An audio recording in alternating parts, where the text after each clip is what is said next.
Welcome to Page Turners, a weekly bookish podcast for every kind of reader. Whether you want to explore a variety of genres, tick books off your growing TBR, or simply skip the reading for book club, we've got you covered.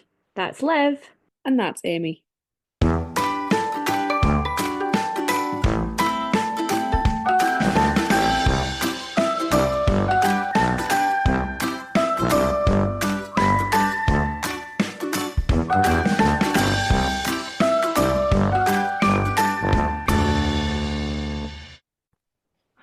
Hello, Amy, the love of my Hello. life.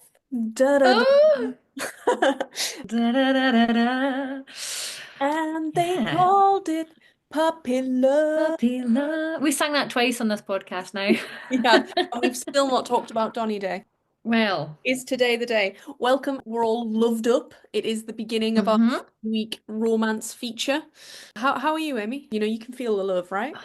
Feeling the love right now. I'm good, thank you. I'm just looking to see if there's anything like heart related in my background that I could have. Oh, we can change your eyebrows and everything on this. No, there's nothing. So let's just.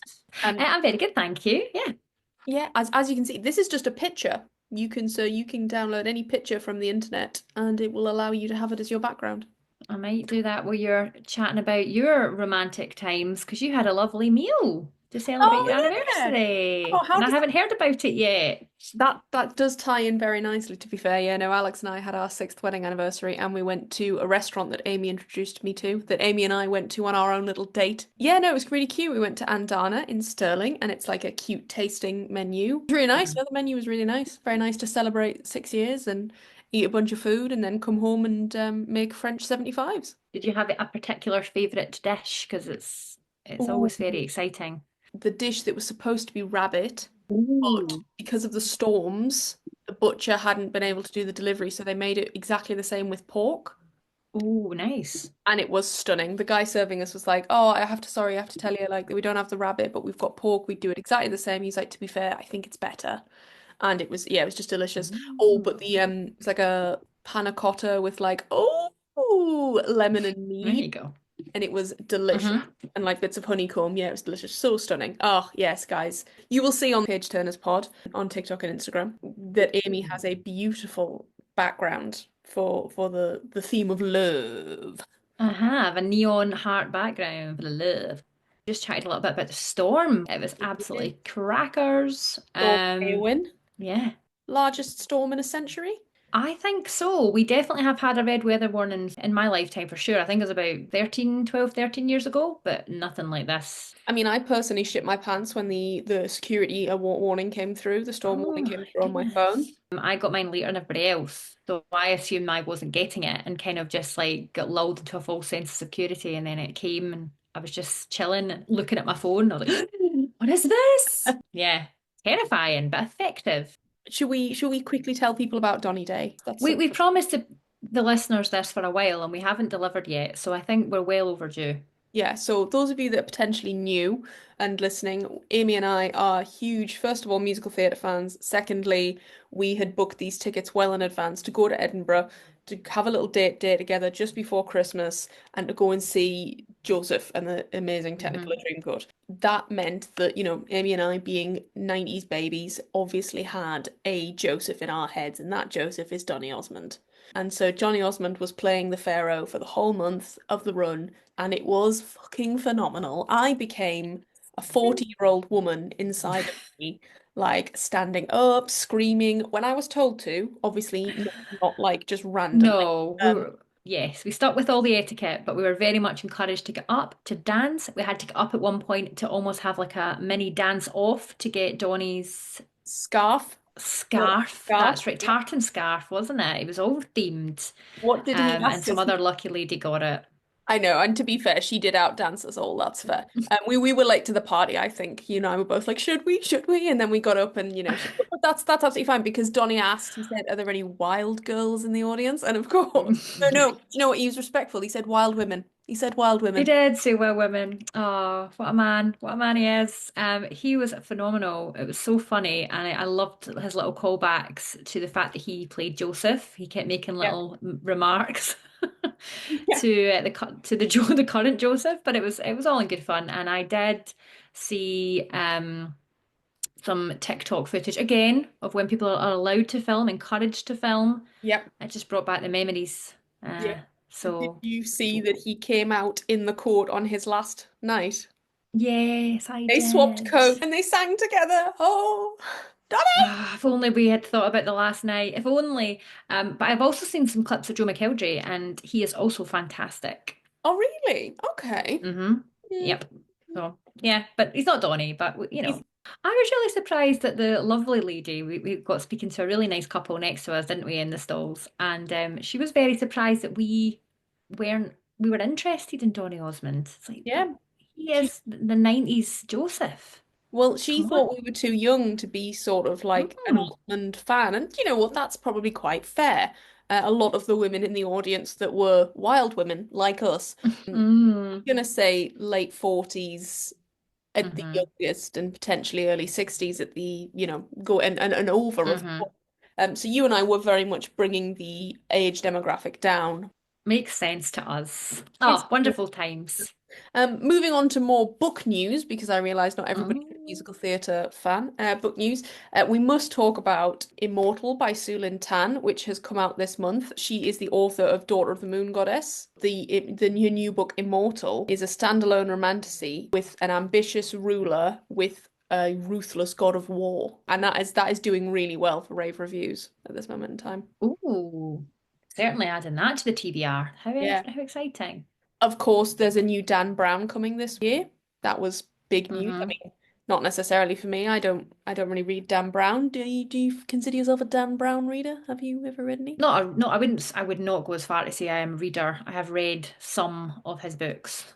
But Fair. You don't care. yeah, And, not really. and that's fair. My last piece of book news is quite interestingly, out of the 10 Best Picture nominations for Oscars, 7 of them are adaptations. Yes, I did see something about that. That is really exciting, isn't it? And we're going to see way more adaptations because there's conversations around Fourth Wing, there's conversations around Yes. ACOTAR. This is an interesting trajectory for authors now. Yeah, I definitely think with the release of Onyx Storm, people are speculating because Fourth Wing's sort of like basically happening. That's a sense, Yeah, that's and people happening. are watching the cast and who's following Rebecca and who's apparently like putting Mm. dragons in their bio, and people are saying Mackenzie Foy for Violet. Okay. I was gonna say, who, if Hmm. you are a Twilight fan, you will recognize that name from her as young Renesmee. That's crazy, isn't it? To think that that makes me feel so old. I know, right? So mad. Wow.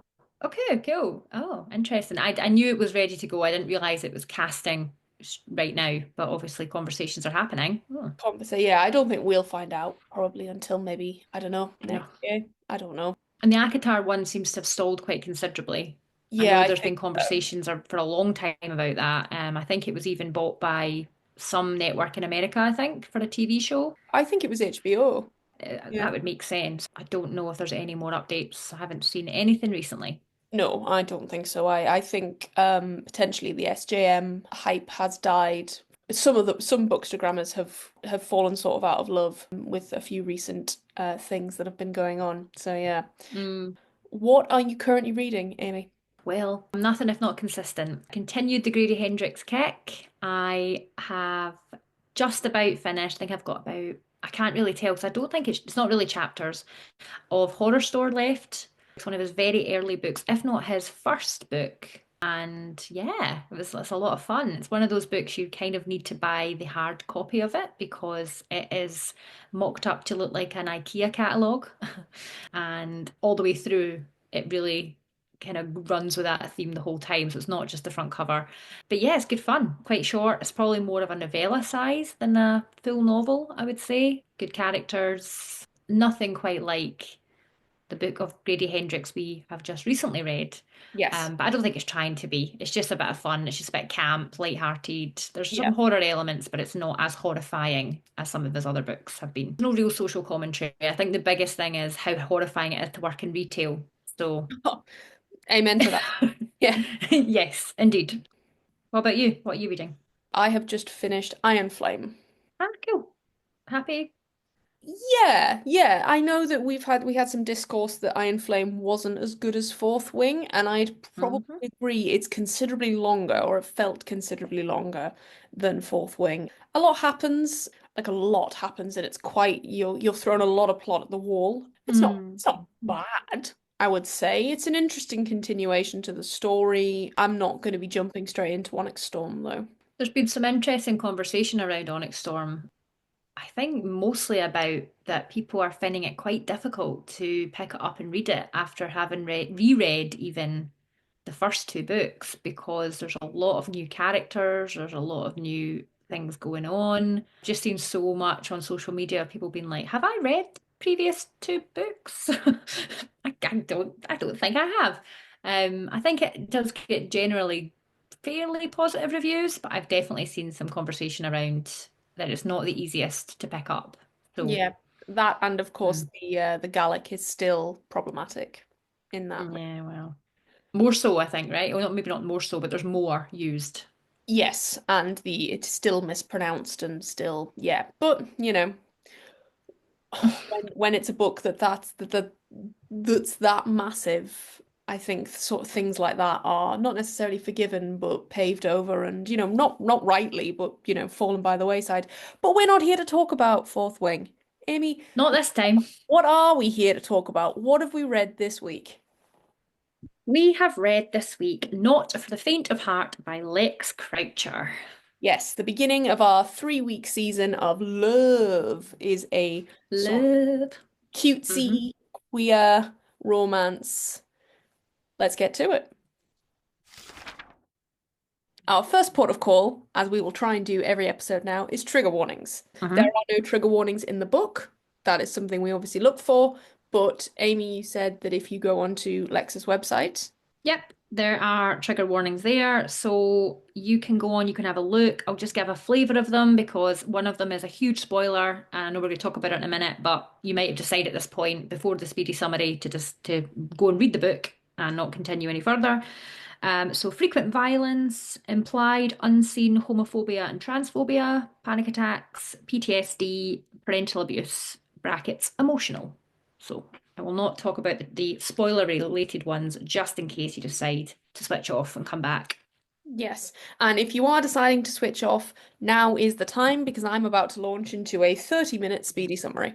Um, But when I started writing this speedy summary, I thought, oh, well, not actually that much happens. And turns out a lot happens. So, yeah, no, okay.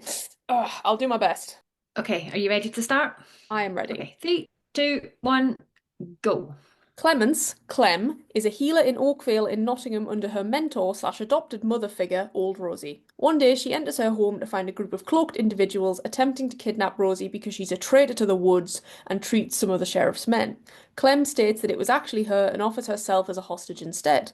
Bundles in the back of a cart and badly blindfolded, she learns a little about her captives, a band of merry men under the command of Marielle, the youngest ever captain, Robin Hood's granddaughter, and the daughter of the current commander of the Merry Men, a bit of a notorious dickhead who has left behind helping the people of the wood for furthering his own means and legacy. At a meet-up, they are ambushed, and the commander, his deputy, and Big John are captured and taken. Clem herself has the chance to flee, but Marielle is injured, and so she chooses to stay and help. Marielle is told to stand down by the other captains. She refuses, a brawl ensues, and the band escape. They come across a sort of deserted village where they discover all of the men are dead because they were kind of forced to fight by her dad.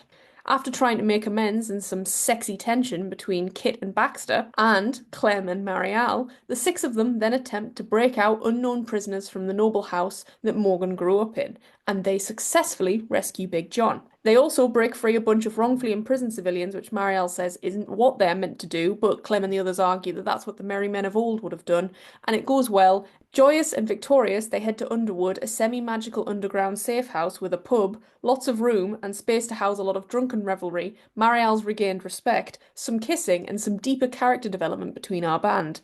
After some more kissing and sleeping together, not sexually, Marielle is ushered into a captain's meeting where she's once again told to stay out of the rescue for her father. She's ordered back to main camp to look after others.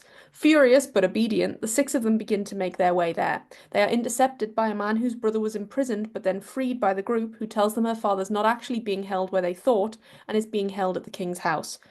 Despite learning her father is basically a merry man dictator, she is still determined to rescue him at severe risk. They reach the house and Marielle blunders in, ruining an infiltration plot by her father's men and sympathizers. Marielle discovers that Clem really was treating the sheriff's men, namely her arch nemesis, his son. They rescue the commander, but at the cost of the lives of one of the captains and Baxter.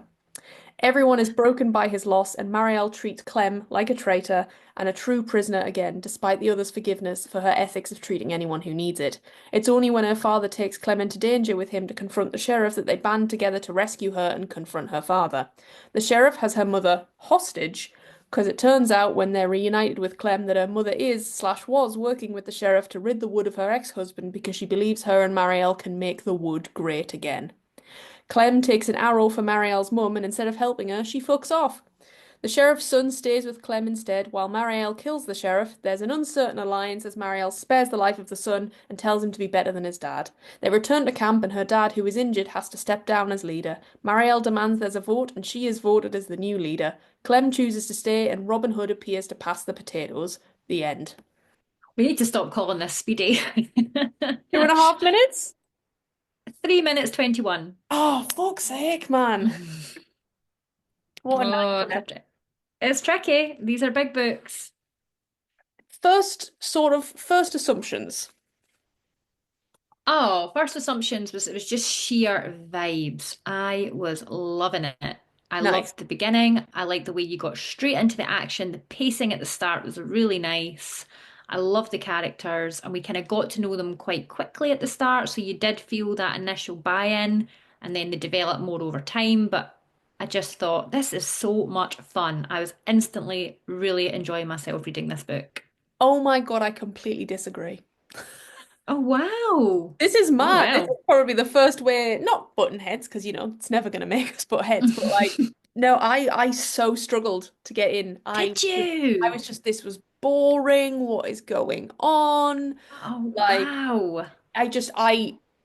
I crawled through the first maybe Did you? I loved it. I 30%. really liked how it started. And then I think right up until, yeah, no, once, well, I was quite into it anyway, but once Morgan was um shot by an arrow, Mm. yeah, I loved it. Straight I in there. I think for me, it starts very strong, it starts very fast. You get straight into it. The kidnap basically happens straight away. Hmm. I think it geared me up for something faster to happen, and it just sort of felt like for at least a lot of the book they were bimbling about the forest. When I was writing the summary, I'd Yeah. completely forgotten that they even went to that village. Yes. I think there was maybe more efficient ways of telling us things without it being an info dump. And I appreciate there weren't too many just sort of off page. There was a lot of conversation between characters to develop things, which was good to see. But I Mm. agree with you. There were some parts of it that if you'd taken it out and just replaced it with like a sentence, we would have got the same idea. Yeah, yeah. But to be fair, I think once they rescued Big John or got to that bit, I was Mhm, like, okay, this is actually getting a bit faster. There's a bit of actual plot here. This mhm, is being taken in a direction that I can actually get behind, and it's not mhm, just they're there for their sake. Like it just mhm, because the capture of the commander and the deputy and stuff, I was like, all right, okay, cool. So this is what we're doing now. We're going to be going after them. And then there was just so much politics and like struggle that we just didn't need to see. I mean, at the very least, it's complained about by Marielle. She's saying like, oh, we'll have to go back and the capitals will have to agree or disagree or whatever. So I felt mhm. that frustration with the book, so I could relate to Marielle, but I don't think that was the point. Okay, yeah. I think it was bit too long. Mm, I was quite engaged from the beginning, but there was a point when I looked at the percentage on Kindle and thought, "Whoa, we are only like 30% in here." And it's not as you say, not a lot has happened, but it feels like I've been reading this for longer than I have. Yeah, what did you think of the writing style? I just because it was very whimsical Yes. and quite tongue in cheek. And how do you think it suited the fantasy setting?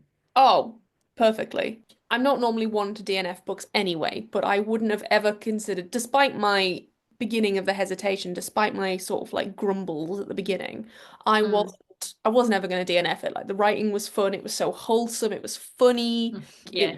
And I love Lex's other book, Gwen and Art Are Not in Love. It's similarly sort of written in terms of that humor, so I was fully on board with that. Yeah, I think I was quite sadly surprised at what was happening, and I was like, no, I can't be dragging my feet through this. I love Lex Croucher. Like, Mhm.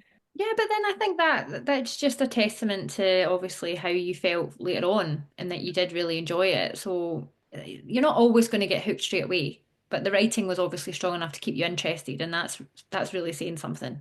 yeah. I did read the acknowledgements, and Lex did say that this was one of the hardest books they'd written for them. It was way out of their comfort zone. Wow. Okay. I remember thinking, really? Didn't feel like that reading it.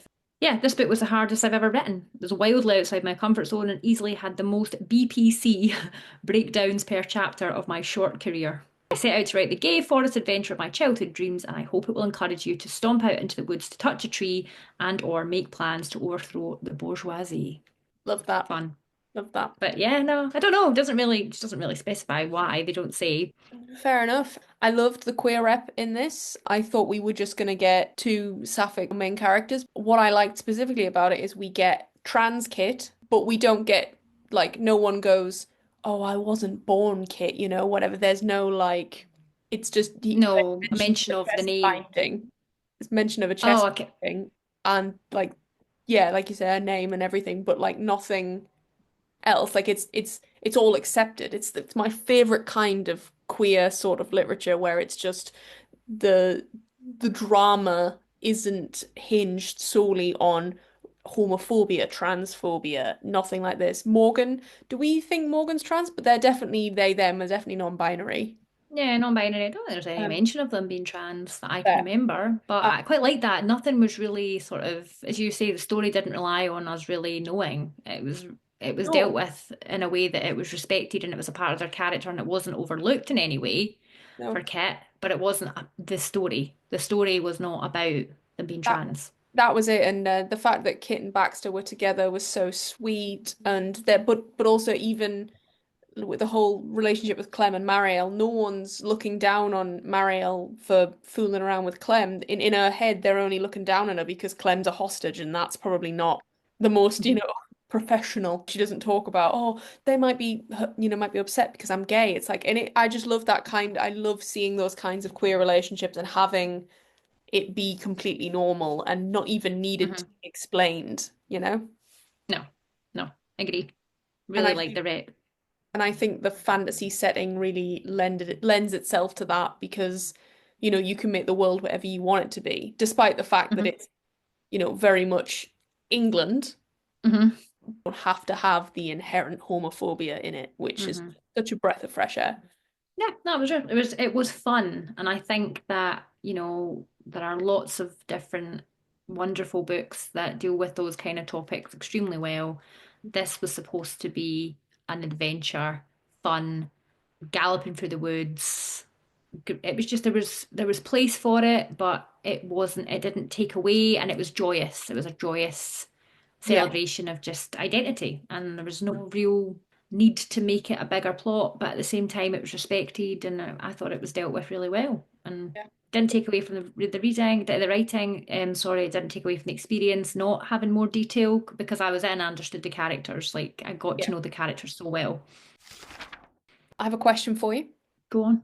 Obviously, we started off this week. This is our first of 3 weeks, and I looked to try and find something queer, something quite soft, not spicy, a little bit of tension, a little bit of slow burn, romance, nothing bang, bang, bang, bang, bang. We wanted, if anything, the best we could hope for was one chili pepper. Hmm. First off, how would you rate this in terms of the chili pepper rating? And secondly, do you think it benefited from the rating, or do you think it would have been better if there was something else? I mean, I'm pretty sure if you go on to like romance.io, it's the one chili. pepper rating is glimpses and touches, Okay. something like that. So it's very low spice. I would say about a one's fair, to be Yeah. honest. There's a little bit of kissing, like it's not too much. It's very sweet. It's quite, I mean, the tension is there. Yeah. It kept me interested. It kept me reading it. Do I think it would have benefited from more? No, I don't really. I don't think it needed it. I Yeah. think it was fine. I think it would have felt quite jarring against so how I think joyous and so. wholesome the vibes are. I don't think that necessarily so, and I know I'm probably taking us to final thoughts with this, but as Baldry's Legends and Lattes, that was potentially a little steamier. Ooh. But but what so I think there could have been maybe just a smidge of something else because that still has that wholesome vibe like this. Mhm. It's not overly steamy, there's no I wouldn't be looking at three chili peppers, maybe two. I think there's perhaps a bit, but I think the characters in that are a lot older. Okay. So Yeah. maybe They felt quite innocent. It was quite sweet. Like, I yes. don't know if I Yeah. would have felt not comfortable, but I feel like I had an attachment to these characters in a slightly different way. And I don't know if I would have wanted to read much more. Yeah, Like, it no, was enough to know they were happy. I didn't need to know the details. I completely understand that. There are babies. There's that They kind are of like babies. we will Yes. protect them. Yes. I even felt a little weird because there's a mention of like pubic hair. Clem sleeps in a shirt and sort of Marielle like is looking at her legs and then sort of sees like some downy hair and I was like, whoa, whoa, whoa, young lady, you put your eyes further down to those ankles. That's what you look at. Thank you very much. I know. I was like, you can be perfect little gorgeous couple, but I don't need to know about it. Yeah. That's as your mother, I don't need to hear about that. It's very much like that. And Yeah. I want you to be sex positive and know that I completely support you guys having any sort of sexual contact with one another in a safe environment. And you can come to me if there are any problems. But I don't need to see it written down. Don't No. need to see it written down. I don't want the details. And I was thinking that because we've read so much where there is on-screen sex scenes. Yep. And I think it almost becomes a bit expected, especially in a romance where you're like, Yep. okay, they've kissed, so what's going to come next? And I remember reading it and thinking, I don't know, I think I would skip through it. I just don't think it's, and maybe it's an age thing because it is a YA book, and maybe I'm older and I know the characters are much younger than I am. Maybe there's an element of that, so that if you were reading this when you were younger, you maybe wouldn't have had that feeling that we are joking about the kind of like maternal Yeah. care for the characters. But yeah, I just think that I'd have been a bit like, oh no, I no. don't know though. I felt reading it in the time I was sort of like, oh, maybe because I could even the slowy burn tensiony bits. I was a bit like, oh, but the maternal instinct surprised me. Like I've never been maternal about anything. Maybe the dog, but other than that, no. No, not for a long time, characters in a book. Not for a very long time. And I felt like that about the whole band of merry men, as you say Yes, in the yeah. summary. Very, very Loved heavy that. quotes on merry men. Exactly. I felt very protective of them all. And No, when they were I ever agree. putting themselves, when they went to Underwood, and then they were, and you knew because it was too soon in the story for this to be the happy ending. Yep. And I just thought, this is this horrible thing where it's like everything's lovely and it's about to go wrong. One of And I you is don't want to read gonna die. Yeah. it. Yes. Yeah. Oh, Baxter. Mhm. Let's talk about Baxter's death scene because basically Baxter's Oh, all the way through is no. described as like this big gentle giant. Would have loved to have done something different, but he said he has this really beautiful line of like, yeah, but I was 6'4" and like at 15 or something. I was 6 foot at 15, so I wasn't gonna do anything else. And me Mhm. fighting made people happy, and I like to make people happy. Him and Kit are just so beautifully put together, and it's so cute. And then Baxter basically, Clem wants to help someone who's dying and they're sort of ushered away. Baxter says he'll stay and fend them off. They're going down this rope, getting away, and they still haven't seen Baxter. Baxter then appears. Oh my God. What Baxter doesn't see is someone in a window and he just gets a sword through the chest. But his last act is to cut the rope so they can't follow So them. they can't follow. Even in the last moments of his life, he was Yeah, thinking of other people before himself. there was Oh my goodness. there was a part of me that thought, he's still alive. It's fine, guys. He's still alive. Don't worry. Clem's gonna go back. She's gonna have a magic salve. It's gonna be fine. I know. I think because the description was the sword went right through his chest, I Yeah. thought, okay, that's a pretty brutal on-screen death that we've just experienced there. Did you think it that I had a feeling one of the main cast were going to die? Did you think it was going to be Baxter, or did you have someone else in your Um, kind of sights?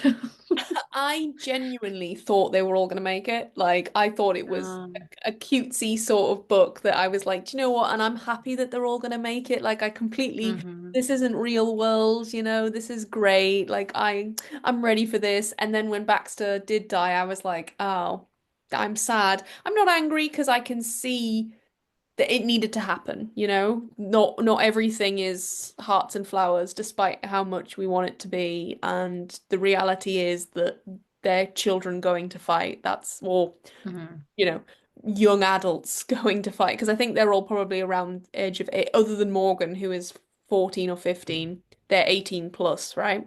Yeah, yeah, Um, yeah. And there was a lot of comment, a lot of reference to we're outnumbered, we're weak, we yes. are injured, we're not prepared for this. Nope. And there was so much foreshadowing there that I Yeah, had yeah. a feeling that was going to go wrong. And it did, and you're right, and it worked in a sense that everything wasn't perfect. But gosh, it was hard to read in a book like this because it was so wholesome and lovely. And it wasn't necessarily not wholesome because Baxter died, Mm. but it was just tough to read about the sort of quote unquote funeral that they had for him when he was on the pyre and oh. I think also maybe I thought Baxter was untouchable because we're told his ancestor is Will Scarlet. So he almost has these are the sort of the book characters and the film characters of Robin Hood, etc., that we're like, oh well, he can't die then because he's one of the main characters. So yeah, but sad. Lex is tricky. That they are. That they are. How did you find the parents in this? Because that's sort of these are our main antagonists, right? The sheriff's barely there at all. Like you only see him at the end, and even then he's a nothing character.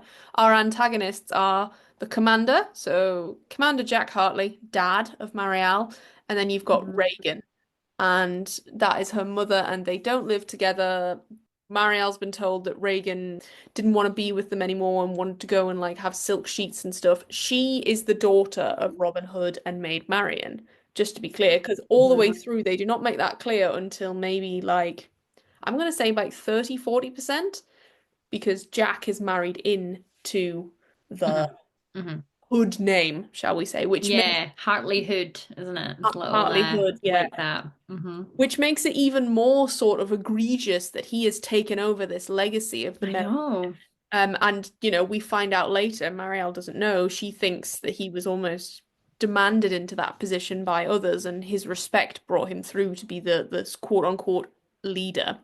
But no, it's found that he very much seized that opportunity, and sort of didn't really leave people with a lot of choice. But yeah, no, they are our antagonists, and I found that it's difficult. I'll never have a problem with parents being being the bad guys or being the antagonists, especially if we're looking at a sort of a queer romance relationship. But actually, like we said before, that doesn't come into it at all. It's living up to the reputation that Jack wants her to live up to and pushing his wife away and making her fight and, maybe making her into something she's not. And like you said, it's about identity. And I didn't feel like justice was served.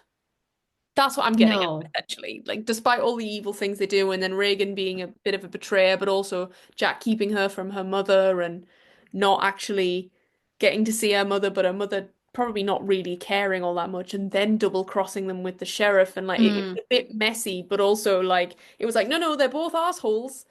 But then I feel like there was no real, I don't know, No, but there was no real slaying of the dragons, let's say. I agree. Yeah, it wasn't very satisfying, was it? The ending wasn't satisfying. It wasn't like we had a big bad who got conquered and defeated, and it was good versus evil, and it was very clear cut. It was quite grey in the sense that, yes, her parents essentially, well, not essentially, there was emotional abuse for sure, Yeah. but we didn't really see clear cut. yeah, I guess there was no re I'm trying to think if there was anything, but not really. There wasn't really a conclusion in that good won and evil didn't. It wasn't like Yeah. that. I think, I mean, so Regan takes off and we never hear from her again. Cool, whatever. And Yeah, whatever.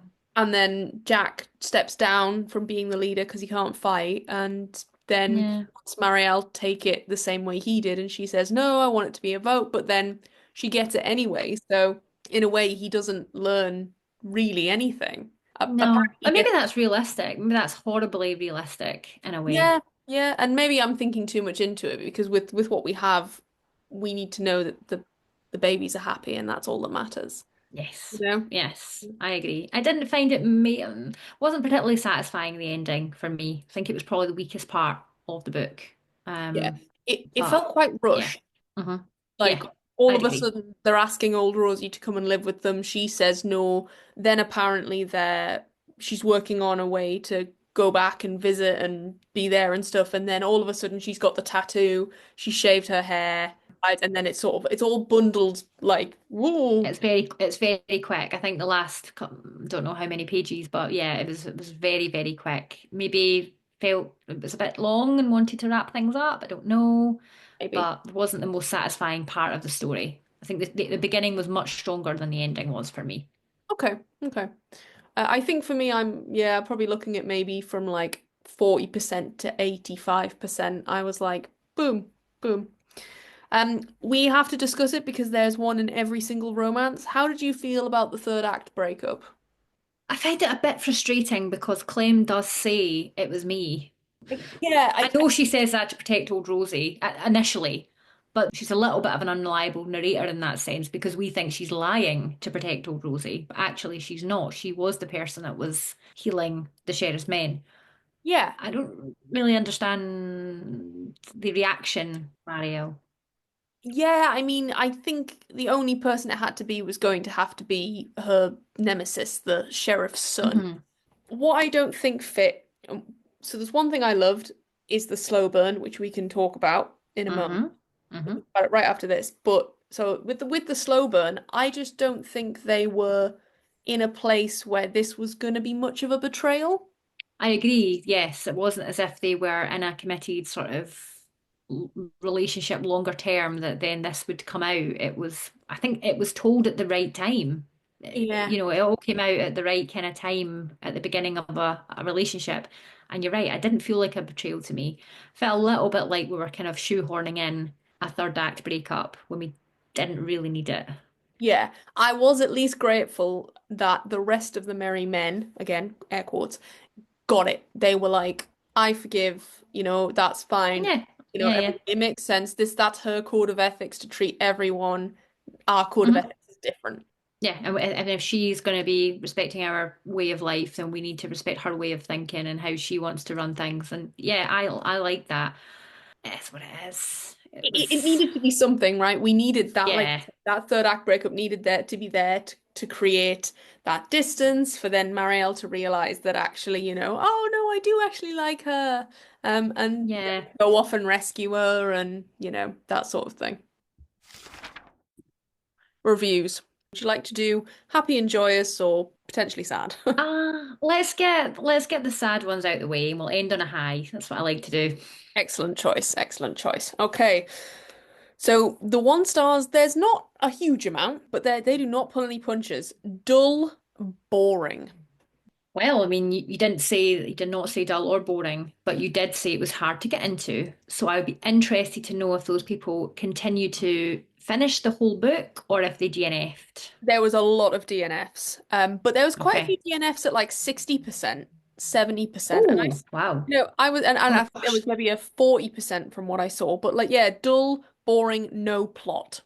That was, I mean, I don't think there was no plot. I think there was quite a few different plots. Maybe there wasn't quite because I think when I first started reading it, I thought it might be a simple kind of quest plot line. yeah, We're going to go and we're going to go and do something. And to be fair, the synopsis or the blurb kind of does suggest that in that her dad is kidnapped and they have to go and rescue him. So I thought, right, we're going to get like, a journey, a quest. and that's all that's going to happen.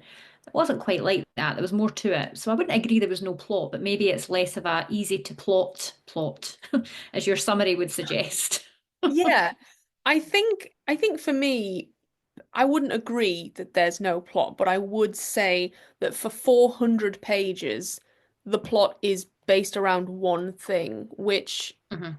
is rescuing her dad, and that happens at like 85% or something. Yeah, And yeah, then we have a totally. very small secondary plot, which really speeds through, ties up everything else, and then also outs the mole at the same time. And then, that last 15% does too much work that I think some of the 80% should have done. Should have done. I agree. And I think that an editor, I'm not saying it's not been edited, but I think it could have been doing with maybe another edit of just bringing it and maybe bringing it down slightly. The page Yeah. count was high for Yeah. the kind of book that it is. But I wouldn't agree it was boring or dull. I think that's too harsh. No, I don't think. I think boring and dull is very harsh. It's very exciting right away, in my opinion, and I can see why people might DNF it. If you're saying that you found it harder to get into, I get it. But I think if you're reading up to like 60, 70%, then gosh, that's a big decision to decide to give up a book at that point. The next one was that then nobody cared about the characters. They didn't care enough. Oh my goodness, really? Yeah. That surprises me. I mean, you know that I like setting. Obviously, I love characters, but you say that character is your most important part of writing. I would completely disagree with that. I loved the cast of characters. I cared about all of them so much. Not just the romantic subplot, but the characters themselves. I just wanted to know so much more about all of them. How did you become a merry man? Yeah. What was your background like? What was your story like? What else is going on? What's going to happen next? Like I think it's one of those cast of characters that if they decided to bring out another book and they were just having more adventures, I would pick it up just to read more about the characters. Yeah, I would have liked more, I think. You got a bit about Josie sort of being Hmm. Marielle's friend, and then you get a bit about her sisters. You get a bit about Baxter, a bit about Kit. I think because there's such a small bunch of them, right? Like, I would have liked more. I always want more. That's the problem, though. But I I don't agree. agree that I wanted more. I don't agree that I didn't have enough to at least care. Like, I think it flies in the face of that review though, in that I wanted more. If I didn't care about the characters, I wouldn't want to find out more about them. I wouldn't be interested. yeah, So I don't think it's a criticism that I wanted more. And there yeah, was a lot of pages in which to put more. I think it'd be nice to use some of that big chunk in the middle to give us more, but definitely disagree with the review. yeah. Everyone is entitled to their opinion, but some of them are wrong. And the final one was that there was no chemistry between the two female leads. Oh, again, I really disagree with that. I thought the tension was fantastic. I love the use of the one bed trope. I think it was probably one of the best examples of that I've read in a really long time. I thought the chemistry was there. It was very glimpses, touches, angst. I really enjoyed it. I I- disagree with that entirely. I'd be curious to see whether, because we brought it up before, what those people have been reading before this. Whether they've Hmm. been reading books that lean into the spice more, lean into the sex more, Yep. and they were expecting more tension. Maybe. Yeah. That's Yeah, that's fair. Mm. Yeah, I think if you're reading quite a lot of maybe like two, three chili rating books, even higher, or if you're looking for romantasy Mm. in its definition now, then you want the romance to really take front and center, and it doesn't in this book, I would say. No, This yeah, is a lot more like an adventure, and then the romance is a subplot. And we've talked about this before. Some people love it, some people don't. But I can see why. I don't think it's fair to say there's no chemistry, but maybe there just wasn't enough examples of scenes for some people. Don't yeah, know. maybe. I definitely think in the beginning there was I'm not gonna say nothing, but like then as the book goes on, it's more. Actually, I want to sort of leave that and park that and talk about that for the 5 stars because there's one that I really agree with. Fab. I think we're gonna get into Great. that. So yeah, the 1 stars we sort of I can understand some of it, but inherently disagree, right? Yeah. 5 stars. I'll start with the one I want to talk about because it leans in nice. For once, or for a really long time, an actual slow burn romance. Yes, I agree. It was very slow burn, but not slow burn in the fact in the way that it's almost like slow burn for the sake of slow burn, because I've read those before, Yeah. where the author is really trying to do slow burn, and by doing so, it's just not maybe as well done as as I think Lex does it. Look, not to name any names, but Powerless, Lauren Roberts. Like that's not a real slow burn. Exactly. That is just you using plot devices to make the inevitable kiss that we know they're gonna have interrupted by soldier after soldier after soldier. Yeah. This was, like we said, like there was nothing at the beginning, a playfulness in Clem, which she then admits to later, like she flirts with everyone. That's her sort of her personality and everything like that. And then both of them a real mutual understanding of who the other is. And then it becomes a romance and they're interested in each other, but there's bigger things going on. There were some really beautiful scenes, I thought, where Marielle was watching Clem when she was healing people. And I felt like this is one of the first times in a long time I've read a book where I can really see someone falling in love with someone. Not Oh, just, oh, that person's so hot and look at his eyes and look at her, whatever. The way that it is no, no, done now. no, no, breast. You mean breasts?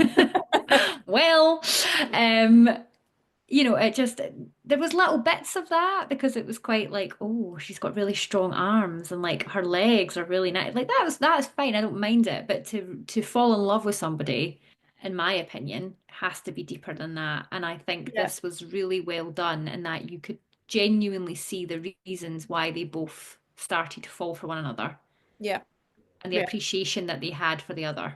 Yeah. You mentioned just before, I really appreciated the looking at physical features that we don't normally see as like something attractive in Mm. it's like, hey, tits, ass, way Mhm. normally. But getting to see that she has really strong legs, and we know then that Clem is, I'm not going to say plus size because I don't think that the description was there entirely, but she's bigger. She's not stick thin. No. We get to see she is strong Hmm. and Marielle admires that, and it was really nice and kind of a little like sexy for me. I found Yeah. just like Oh yeah. sexy. Yeah. Okay. Oh. Totally. I loved the distraction. There was lots of great scenes where they were distracted by each other's like physical appearance. And I was like, oh, look at it. Yeah. So cute. Yeah, but also so many just gorgeous scenes of genuinely finding things in another person that you admire Yeah. or that Yeah. you start to maybe beginning to start with, you don't enjoy so much about them, but over time you learn to love it. And it's just very realistic. Of course, the thing that bugs Marielle, or that like, she almost sees the parts of Clem that she wants for herself that she doesn't have, like the kindness and the ability to just be kind to everyone, be friendly, and she keeps herself apart from her band. Like she's taught not, it's very trope-tastic in that sense, but like it's still so beautiful and it's really beautifully done. And yeah, proper slow burn. And the fact that we don't get, it's implied that they've, probably done a bit more than kissing or like, whatever, but like it's not shoved down our throats is really beautiful. And I completely wholeheartedly agree with what you're saying about the way they watch each other. Yeah. Mm. Another 5 star, which I thought was quite fun because it could technically be a 1 star, but actually it's a good thing, is vibes, no plot. Loved it. I get that. Yeah, I can see it. It's certainly a story you can lose yourself in. There's loads going on. It's fun. No plot's maybe a bit harsh, but the vibes totally 100%. I get it. I think that's kind of what Lex was saying in their acknowledgements too, that they wanted to write a particular book that they would have liked to have read when they were younger, Yeah, and they captured the vibes of that story. yeah, yeah, for Yeah. sure. Yeah, I loved it. And funny, witty. Obviously, we've already covered that. Yeah, Was so I found it funny. funny. I laughed so much. I laughed aloud a lot of times throughout it. How did you find? Because I'm thinking again of like similar books I've read, Legends and Lattes. I kicked my feet so much with Legends and Lattes. I had a few kicky feats with Lex Croucher. How did you find? I wasn't kicking my feet too much. Little bits here and there. The Kindle does that really fun thing where it almost like underlines passages or sentences, and you know it's coming because you can see it. You're not Yeah. looking at it, but it's in your peripheral vision, so you know a kicky feet bit's coming up. And I did a few times kind of go, cute. But no, not that much. Yeah, Not fair. really. And the last one I have, which I think is really important, warm. And then the subtitle for that was Gay Soup for the Heart, which Oh, gay soup. How and cute. Yes. Yeah, warm-hearted. Loved it. I Yeah. think balances out with the dull and boring, like, and that whole and links with the vibes, no plot, right? Like, it's important for us to see regular queer stories as well as we see like all these hetero normative Yeah. stories that are, like you say, romance that there's literally no fucking plot to these romance books. I don't care, like, Mm-hmm. want to see queer stories where there's no tragedy because of being queer. High stakes and peril, but it's nothing to do with being queer. We harp on about this a lot, and I'm really sorry, but it's important to keep talking about it because Mm. most queer stories that we've had for so many years are, and they all died of AIDS, or they all died from something, and they've got such hedonistic lifestyles. It's so different to us. No, we want same stories, stories that are exactly the Mm. same as what we've read again and again and again and again because that's what they deserve. That's what queer children I deserve. agree. That's what queer people deserve. And if I have to read these stories again and again and again to ensure that they stay in print or stay relevant, then I will do it. I agree. And I think that as soon as you have any kind of warm-hearted story, queer or not, there's always going to be that argument of it's too slow because these kind of warm-hearted stories are like that. Those Yeah. little kind of cozy cottagecore vibes are that way. They're very rarely high stakes. I would argue this book is high stakes. I would say that there's a death of a major character in there. So it's not all wholesome, Yeah. but I agree. It's warm, it's comforting. I think it'd be fantastic if you are currently in a reading slump. You should read this because I think it will get you right back out of it again. It's a standalone, and oh my goodness, we need more standalones. I'm going to go on record to say that we need them.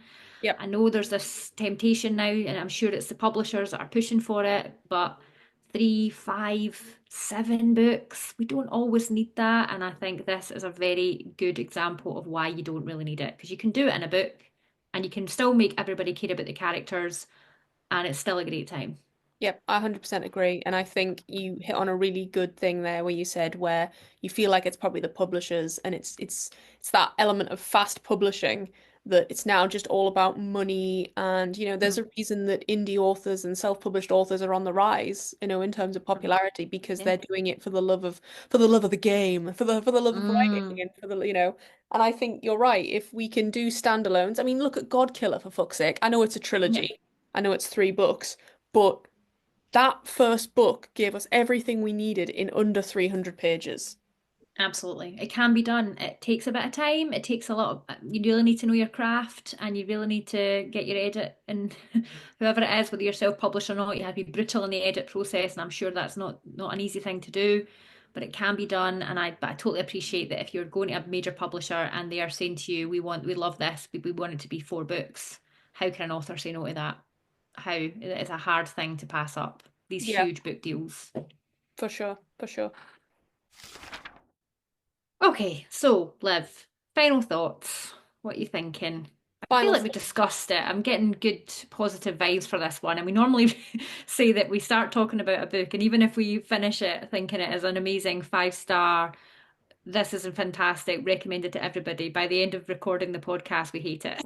yeah, So, yeah, we do. And I think that's really interesting because people who are listening, who are still with us after we've blasted Lights Out, after we've blasted The North Wing, we don't, we still love all of these books, right? Because we wouldn't be reading and talk about them if we didn't. So whatever.